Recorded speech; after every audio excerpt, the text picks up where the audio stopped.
During the interaction, the macrophage releases a chemical alarm signal called interleukin-1, which stimulates the T helper cell to secrete interleukin-2.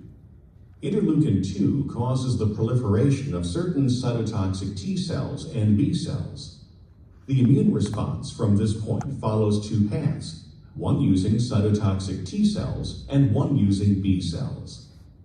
Normal cells of the body that become infected can also digest some of the pathogens and display antigen fragments on their cell surfaces.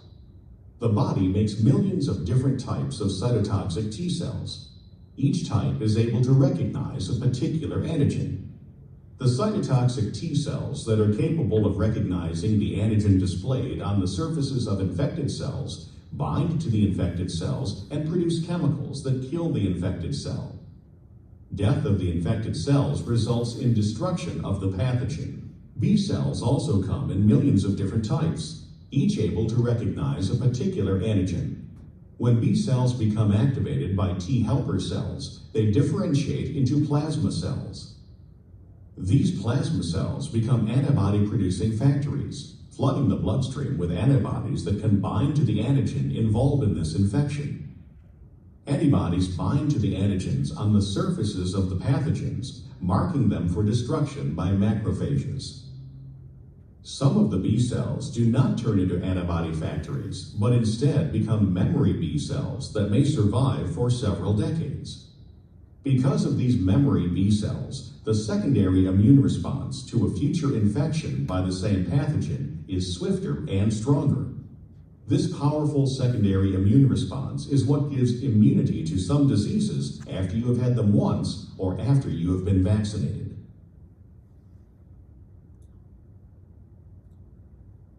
Do you feel pretty good about this, or is this like all, just like review, or all new?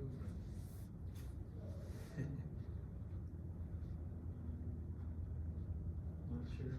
I feel pretty good about it. Okay, well,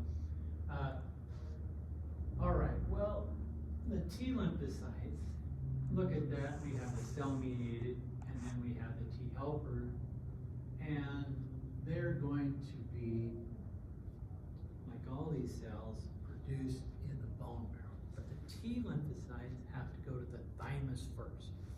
Why? Two reasons. One is they do genetic rearrangement, so you form a huge variety of different T cells, each with a slightly different shaped T cell receptor that can bind to a different antigen that has a matching shape. So you get a huge variety of T lymphocytes by this genetic rearrangement that happens in the thymus. This happens when we're young. In addition, these T cells, if they can knock out our own host cells inappropriately, those T lymphocytes need to be knocked out. You have to remove them. And so that happens in the thymus as well.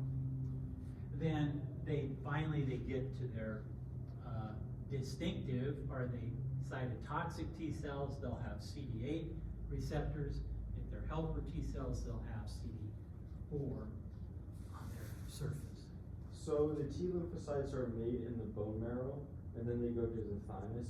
But once they're in the thymus, do they replicate there, or they're just genetically modified? They're replicate and they're genetically modified.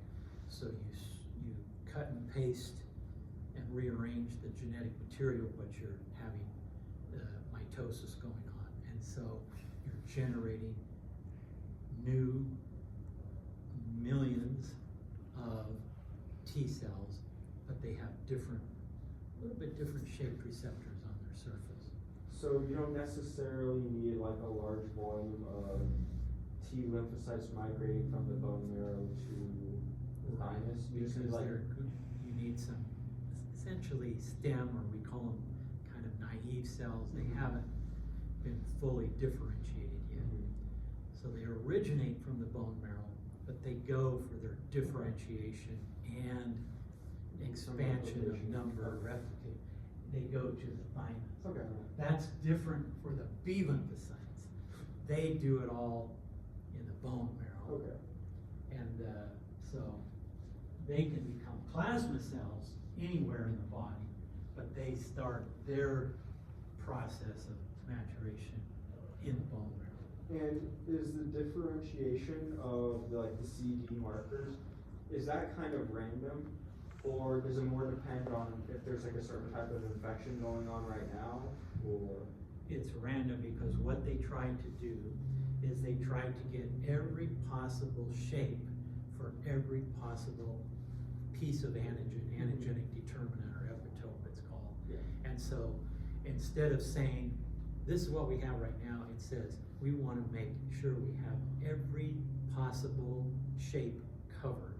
So we're going to make all these different shapes, and we're going to have them throughout the body, and if a matching shape comes that binds it, then it activates and we form a whole bunch more of those with the same shape that can attack them.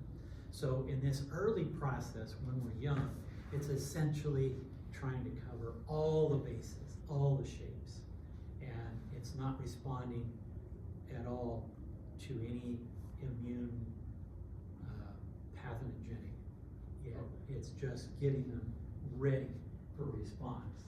So there's probably like millions of different types. Millions of different types, because there's millions of different antigenic determinants or epitopes that could potentially invade the body throughout your lifetime. Okay. And it wants to have them all covered. That's right. And would they have like multiple different types of CDs on them? Because like you mentioned that like They would only CD8 have certain types of receptors as far as the main type, but the variable part of the receptor would all be different. Okay. So CD8 are going to be on all your cytotoxic T cells. CD4 would be on all your helper T cells. The variable region will be The variable region is different Okay. for each one. And so they can then respond to different antigenic determinants or epitopes. Okay, I see. Some of this happens in the outer part of the thymus, which is the cortex, and some of it happens in the medulla. Basically, the rearrangements happen in the cortex and expressing the receptor. yeah, differentiating. So if it's a CD8 or a CD4, that happens in the medulla. We do have some naive T cells which have not been primed with anything yet. We have memory T cells as well. The effector T cells are the ones that go out and kill the host cells that are infected. So lots of stuff here, but basically T helper are CD4, cytotoxic T cells are CD8. Regulatory T cells are sort of negative feedback. They suppress, so your immune system doesn't overreact, and natural killer T cells don't need to go to the thymus to become immunologically competent. That's the main thing from this area. This sort of reviews that. Antigens, such as bacteria or viruses, are usually ingested and degraded into small fragments by phagocytes, such as macrophages. The small fragments are then complexed with a special type of protein called a class II major histocompatibility complex protein, MHC, and transferred to the surface of the phagocytic cell. Helper T cells recognize an antigen when it is presented on a class II MHC because helper T cells have special recognition proteins on their surfaces called T cell receptors. This interaction activates the helper T cells. The activated helper T cell is now capable of stimulating B cells to become antibody-producing plasma cells.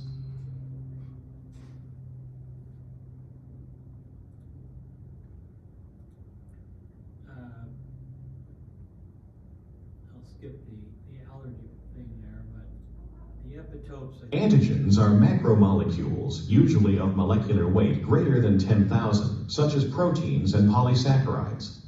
They are recognized by the immune system as foreign. Individual antibodies are not made against the entire antigen molecule, but rather to particular chemical groups on the molecules known as antigenic determinants or epitopes. Many different antibodies can be made against a single antigen, each antibody reacting with a different epitope. Complex structures. Okay, so Tuesday at the beginning of lab, we'll probably finish up just a few pages here, going up to about here. So we'll probably do about, oh, I don't know, a few more pages. We'll probably skip the hypersensitivity because that's not really needed for histology that much. But we'll go over some of the antibody, B cells and antibodies. And then we'll do the cardiovascular system in lab tomorrow and get ready for the test. The audio lecture for the second part of histology starts right here. And that'll go over all the different structures. So we'll finish this up a little bit tomorrow. And then we'll do cardiovascular system. And the test, though, remember, will only go through the cardiovascular system. It won't cover the immune system for this test, but the following test and the quizzes. So, anyway, hopefully that